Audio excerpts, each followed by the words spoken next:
നമസ്കാരം. നാം കഴിഞ്ഞ വീഡിയോയിൽ പങ്കുവച്ചത് ഫെങ്ഷുയെ പറ്റിയുള്ള കുറച്ച് വിവരങ്ങളും അറിവുകളുമായിരുന്നു. നാം പങ്കുവയ്ക്കുന്ന അറിവുകൾ ചെറുതാണെങ്കിലും അതിലടങ്ങിയിരിക്കുന്ന ആശയങ്ങൾ വളരെ വലുതാണ്.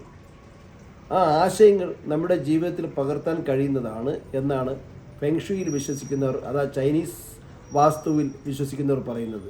അതുകൊണ്ട് ജീവിത വിജയത്തിനായി മർക്കട മുഷ്ടി എല്ലാം ഉപേക്ഷിച്ച് നിങ്ങൾ ഫെങ്ഷുയി എല്ലാം ചെയ്യുന്നത് നല്ലതായിരിക്കും. എന്നാൽ ഈ രംഗത്തുള്ള കള്ള നാണയങ്ങളെ, ലക്ഷക്കണക്കിന് രൂപ വാങ്ങുന്നവരെ, പൈസ വാങ്ങിച്ച് വഞ്ചിക്കുന്നവരെ നിങ്ങൾ കാണേണ്ടതുണ്ട്.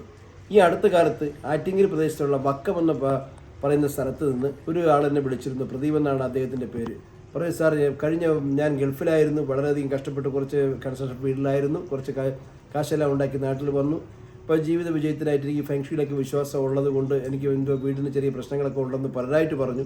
അതിൻ്റെ ഭാഗമായിട്ട് ഞാൻ ഒരു കൺസൾട്ടൻറ്റിനെ വിളിച്ച് കാണിച്ചു. ആദ്യം ഫെങ്ഷുയി കൺസൾട്ടൻറ്റ് വന്നു 10,000 രൂപ വാങ്ങിച്ചു. പിന്നീട് അതിൻ്റെ സാധനങ്ങൾക്ക് വേണ്ടി 45,000 രൂപയും വാങ്ങി. ഞാൻ പറഞ്ഞു, എന്തിനാണ് നിങ്ങൾ ഈ പൈസ കൊടുത്തത്? എന്തിനാണ് 45,000 രൂപയുടെ ആവശ്യം? എന്തിനാണ് സ്ക്വയർ ഫീറ്റ് കണക്കാക്കി നിങ്ങൾ പൈസ കൊടുക്കേണ്ടത്? പല പ്രാവശ്യം 20 വർഷങ്ങൾക്ക് മുമ്പേ ആയിട്ട് പല ദൃശ്യമാധ്യമങ്ങളിലും കൂടി ഞാൻ പറഞ്ഞു വരുന്ന കാര്യമില്ല. ഞാനെന്ന് പറയുന്ന അവസാന വാക്കല്ല. എങ്കിൽ തന്നെയും വെറും 5,000 രൂപ അല്ലെങ്കിൽ 10,000 രൂപയ്ക്ക് യാത്ര ചിലവടക്കം 10,000 രൂപയ്ക്ക് താഴെയാണ് ഈ ഫെങ്ഷുയി ചെയ്യാൻ വേണ്ടി നിങ്ങൾക്ക് ചിലവ് വരുന്നത്.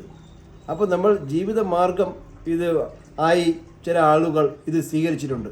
അതല്ല നമുക്ക് വേണ്ടത് എന്നാണ് നാം ആദ്യം ഓർക്കേണ്ടത്. അപ്പോൾ കാര്യങ്ങൾ മനസ്സിലാക്കി മുന്നോട്ട് പോകുന്നതായിരിക്കും നല്ലത്. കള്ള നാണയങ്ങൾ നിങ്ങൾ തിരിച്ചറിയേണ്ടതായിട്ടുണ്ടെന്നാണ് എനിക്ക് പറയാനുള്ളത്.